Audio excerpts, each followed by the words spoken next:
Nos ados ont vu tous les Miyazaki. Ils rêvent qu'on les emmène au Japon. Alors je vous donne rendez-vous au musée Ghibli à Tokyo, où vous serez transportés dans l'imaginaire du studio. Incroyable. Mon mari, lui, rêve de s'immerger à fond dans la culture nippone. Après un cours de dessin manga avec un artiste, je vous propose d'assister à une cérémonie du thé. Waouh. Et pour une expérience unique jusqu'au soleil levant, je vous ai réservé une nuit dans un joli ryokan avec un dîner traditionnel.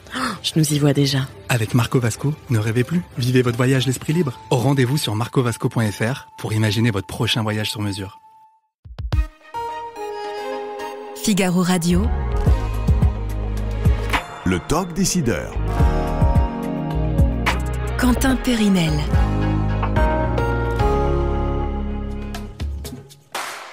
Julien Benayoun, bonjour. Bonjour. Alors, il y a deux types d'individus, si je caricature. Il y a ceux qui prêtent très facilement de l'argent et ceux qui n'en prêtent jamais, ou presque. Vous êtes de quel côté, vous ? Moi, je suis plutôt du côté de ceux qui prêtent. Ça me fait penser à quand on a démarré l'aventure Lita, on avait 23 ans et pas beaucoup de sous à épargner. Donc du coup, je suis allé voir des amis, les parents proches pour qu'ils me prêtent de l'argent. Ils nous ont prêté chacun 6 000 euros et on a pu du coup développer la boîte et aujourd'hui voilà, être une boîte assez stable. Et là maintenant aujourd'hui, j'ai envie de rendre un peu l'appareil et donc si on me convainc sur l'idée, je prête facilement.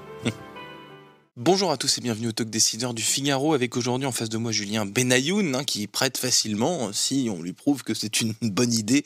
Vous êtes cofondateur, Julien, de Lita.co, une société de crowdfunding lancée il y a une dizaine d'années. Les prémices de cette aventure, vous venez de m'en raconter un petit peu les détours, ce prêt finalement pour démarrer, c'est quoi au début Lita.co? L'histoire débute comment? L'histoire, elle débute, c'est la rencontre avec Eva, mon associé. On s'est rencontrés sur les bancs juste après le bac, où on a tous les deux échangé rapidement sur notre volonté, on avait 19 ans, de s'engager. Pour l'intérêt général, on sentait qu'il y avait un besoin d'engagement par rapport à tous les problèmes auxquels on peut être confronté. Et ça nous a poussé 6 mois après à être au Togo, dans une ONG, donner des cours de français, de maths dans une école primaire, rénover une bibliothèque, monter un festival de musique. Ça, c'est juste après votre terminale. Hein. Ça, juste après le bac, ouais. Et donc, une amitié qui naît, Eva et moi, tourner autour de l'engagement. Et aussi, on se dit, waouh, on a 19 ans et on peut faire quand même des choses pas mal. Et après, on a vraiment orienté toutes nos études. On a fait une école de commerce chacun, mais après, nos stages, etc., orientés vraiment sur, OK, on veut avoir... on veut contribuer à l'émergence d'initiatives qui sont positives. Et le crowdfunding, c'était une bonne chose pour faire ça? Et le crowdfunding, en fait, nous, quand on était en année de césure, on s'est posé la question en disant, OK, il faut qu'on se lance notre activité et pas avoir un boulot sympa et à côté un engagement associatif le week-end. Ouais. Et donc, pile l'année de césure, on se dit, OK... on veut que ce soit un boulot à plein temps, quoi. On veut que ce soit à plein temps et qu'on y mette notre énergie. Et à ce moment-là, on était dans un moment où, de plus en plus, on parlait de social business. Entreprises qui intègrent des critères extra-financiers. Et là, on est en 2014, en gros. Là, on est en même 2013. Et donc, on commence à parler de ça, mais c'est tout récent. On nous prend un peu pour des hippies, quand même. C'est un petit monde. Et à côté, il y a le crowdfunding qui émerge, enfin, du moins, qui a une réglementation et qui peut se déployer à plus grande échelle. Et donc, c'est un croisement de ces deux marchés-là. Et nous, ce qui nous avait nourris depuis 5 ans... sur l'intérêt général. Julien Benayoun, maintenant, sur Lita.co, on peut investir dès 100 euros. Dès qu'on a 100 euros, on peut investir sur Lita.co. Donc, vous l'avez dit, pour différents projets. Donc, c'est ce qu'on dit sur votre site, des projets liés à la transition écologique. Ça a toujours été le cas dès le début. Ça, vous venez de me le confirmer. Lita.co, d'emblée, il s'agit d'investir pour des projets pour protéger, sauver la planète et pour la transition éco. C'est notre vision de départ depuis 10 ans. Notre volonté, c'est de pouvoir orienter l'épargne des citoyens vers cette économie qui favorise la transition écologique, lutter contre les inégalités, créer des logements sociaux, aller également sur les territoires. Et donc ça, c'est notre vision de base. Et on a voulu le rendre accessible, parce qu'avant, sinon, l'épargnant, les choix d'investissement qu'il a, c'est dans un fonds, mais c'est un peu opaque. Dans une assurance vie, on ne sait pas ce qu'il y a derrière. Et donc vraiment créer un circuit court dans la finance entre l'entreprise qui cherche des fonds et qui se réveille au quotidien pour lutter contre ces problèmes-là, et l'épargnant qui veut donner du sens. Et nous, on est le tiers de confiance entre ces deux personnes. Est-ce que cette somme de 100 euros, elle est représentative de votre profil d'investisseur? C'est-à-dire que, est-ce que la plupart du temps, vos investissements sont autour de 100 euros, ou alors pas du tout? Est-ce que 100 euros, c'est simplement n'importe qui peut investir c'est plus symbolique, entre guillemets.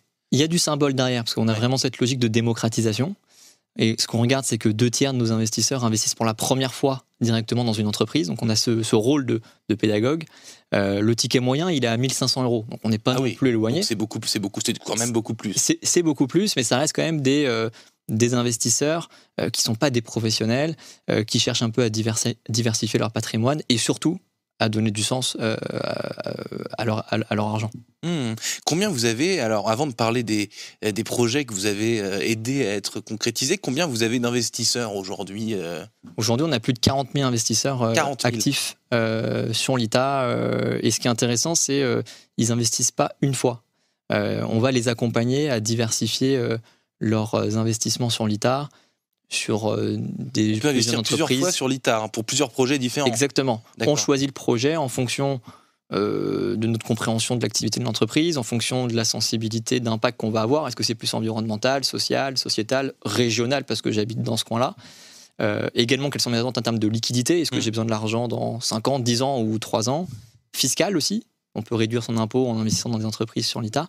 Et là, c'est l'investisseur qui fait son choix. Après, nous, on l'accompagne aussi quand même à diversifier pour ne pas mettre toute son épargne dans des jeunes structures, essayer de mettre un peu dans l'immobilier, dans de la dette. Donc, sur l'ITA, on peut trouver différentes typologies d'investissement. La particularité de l'ITA, c'est que c'est 100% des boîtes qui ont de l'impact. Un investissement, ça dure combien de temps chez l'ITA? On peut, en termes de temps, comment ça se passe? Moi, j'investis demain 500 € sur un projet. Combien de temps je suis investi? Vous pouvez trouver des investissements qui vont de 3 ans jusqu'à 10 ans. Et en fait, ça va dépendre avec quel produit financier vous investissez. On propose 4 grandes familles d'investissements. Le premier, c'est l'investissement dans des startups qui intègrent l'innovation pour répondre à des enjeux. Et là, on est vraiment l'investissement en actions. On devient actionnaire de l'entreprise. On investit au moment où l'entreprise a fait une preuve de concept et elle veut se développer. Et là, on est plutôt sur une durée qui va être plutôt à 5, 8 ans, si jamais quelqu'un rachète nos actions. Ensuite, on a un investissement sous forme d'obligation, c'est un prêt. Et là, on peut prêter entre 3 ans et 5 ans à des entreprises. Et là, chaque année, on va être remboursé du capital et avoir des intérêts. On a des investissements dans des foncières immobilières. Là, c'est un investissement plus long terme sur du logement social. Et enfin, dernièrement, on a lancé une offre pour accompagner des boîtes qui ne sont pas à impact, mais qui souhaitent transformer leur activité sur des enjeux carbone, principalement. Et nous, on va accompagner ce financement-là sur des durées également de 3 à 5 ans. Alors, combien de projets depuis la création de plus de 250. Plus de 250 projets qui ont été accompagnés en France et en Belgique. Et donc, sur ces 250 projets, certains ensuite ont pris leur envol et ont laissé l'ITA de côté, j'imagine? Oui, c'est ce qu'on cherche. Nous, on cherche à... C'est un tremplin, dans une certaine mesure. On est un tremplin pour les jeunes structures quand on investit en capital. Après, on accompagne des boîtes qui sont déjà qui ont plus de 30 ans, 40 ans d'existence. Par exemple, on a accompagné l'UCPA, qui est quasiment centenaire, et là qui cherche un besoin de financement, et aussi de trouver du financement auprès des citoyens. Parce que ça permet aussi de montrer l'engagement que peut avoir la structure, recréer un lien plus proche avec ses utilisateurs. Comment vous sélectionnez ces projets, justement? Là, vous nous parlez d'une boîte centenaire, de start-up. Qu'est-ce qui vous drive au-delà de la transition écologique? C'est là la valeur ajoutée Qualita. C'est qu'on sélectionne des boîtes, donc on a une équipe dédiée, c'est quasiment plus d'un tiers de nos équipes. C'est des analystes financiers qu'on peut retrouver comme dans des fonds d'investissement qui sélectionnent sur des critères des dirigeants. Donc, est-ce qu'il y a la bonne gouvernance, les bonnes équipes en fonction de l'évolution de l'entreprise, de son marché. Le modèle économique, on cherche uniquement des boîtes qui vont avoir une perspective de rentabilité et de profitabilité. Et le troisième, c'est sur des enjeux d'impact. Donc ça, c'est, disons, le prisme. Et après, il y a toute une phase de due diligence. Donc on va rencontrer les équipes sur place, visiter le dirigeant, mais pas que. On va aussi, par exemple, parler aux stagiaires. On apprend beaucoup d'informations quand on parle aux stagiaires. Ils donnent les infos off, etc. On va regarder les concurrents, être en contact avec les clients, comprendre. Et ensuite, on passe devant un comité d'investissement qui valide oui ou non, ça correspond à la thèse, et dans quelles conditions d'investissement on va investir. Ouais, donc il y a un schéma très clair, mais finalement chaque situation, chaque projet est différent, quoi. Exactement. On est un peu, on fait de l'artisanat sur chaque boîte. C'est différent. Faut comprendre le marché. C'est une relation humaine.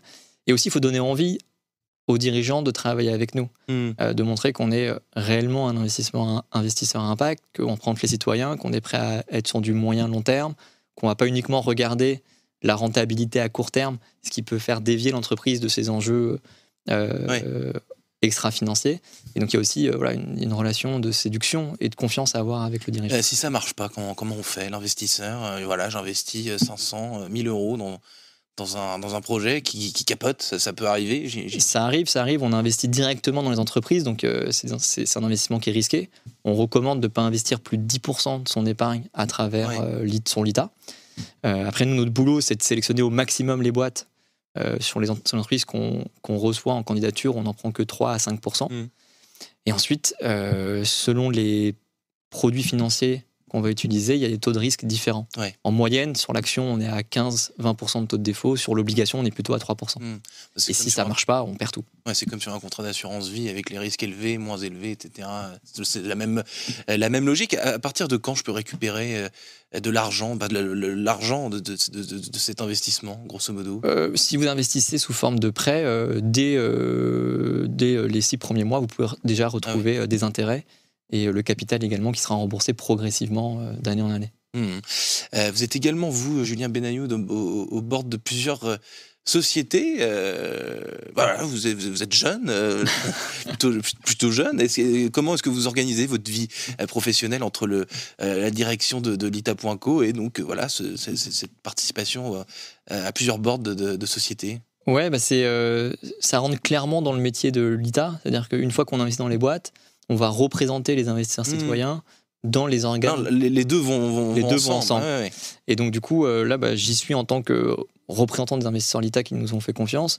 Et aussi, c'est d'apporter une valeur à l'entrepreneur et de l'accompagner sur sa croissance, sur les décisions stratégiques, sur les bonnes recrues.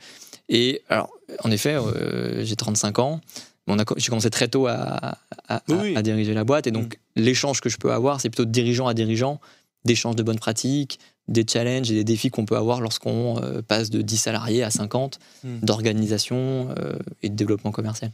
Il nous reste 1 minute 23, très précisément. Julien Benayoun a l'occasion de parler de la semaine de 4 jours. Vous avez opté pour cela, vous êtes une 50aine de collaborateurs. La semaine de 4 jours, alors en 1 minute, chez vous. Ouais, on y est passé parce qu'en plus d'être une entreprise qui est orientée sur l'investissement impact, on veut être aussi une entreprise progressiste. On intéresse les salariés au capital, le représentant des salariés au comité stratégique, on respecte un écart de salaire de 1 à 4. Et on s'est dit, si jamais on veut continuer à être incarné, ce qu'on défend sur la partie finance, il faut qu'on le soit aussi en interne. Et la semaine de 4 jours, ça nous a paru une évidence dans un contexte où les méthodes de travail ont changé avec le Covid, il y a l'IA, il faut décélérer aussi en termes d'activité avec les enjeux qu'on a. Et donc on a fait un vrai boulot pour vraiment réduire le temps de travail de chacun, de passer vraiment à 4 jours à une semaine de 4 jours et pas une semaine en 4 jours. Donc on a réduit le temps de travail, on a vraiment pendant 1 an bossé pour revoir l'organisation, parce qu'on avait fait des choix, on était 10 parce qu'un tel était à ce poste-là, et on a tout remis à plat. Et ce qui est très chouette, c'est que toute la boîte a été embarquée, et là, ça fait 2 mois qu'on a la semaine de 4 jours, mais là, quand je viens au bureau le lundi, on voit que le smile, il est encore plus présent qu'avant. Julien Benayoun, donc cofondateur de Lita.co, merci d'avoir répondu à mes questions pour le Talk Décideur du Figaro. À très bientôt. Merci beaucoup. Nos ados ont vu tous les Miyazaki. Ils rêvent qu'on les emmène au Japon. Alors je vous donne rendez-vous au musée Ghibli à Tokyo, où vous serez transportés dans l'imaginaire du studio. Incroyable. Mon mari, lui, rêve de s'immerger à fond dans la culture nippone. Après un cours de dessin manga avec un artiste, je vous propose d'assister à une cérémonie du thé. Waouh. Et pour une expérience unique jusqu'au soleil levant, je vous ai réservé une nuit dans un joli ryokan avec un dîner traditionnel. Je nous y vois déjà. Avec Marco Vasco, ne rêvez plus, vivez votre voyage l'esprit libre. Au rendez-vous sur marcovasco.fr pour imaginer votre prochain voyage sur mesure.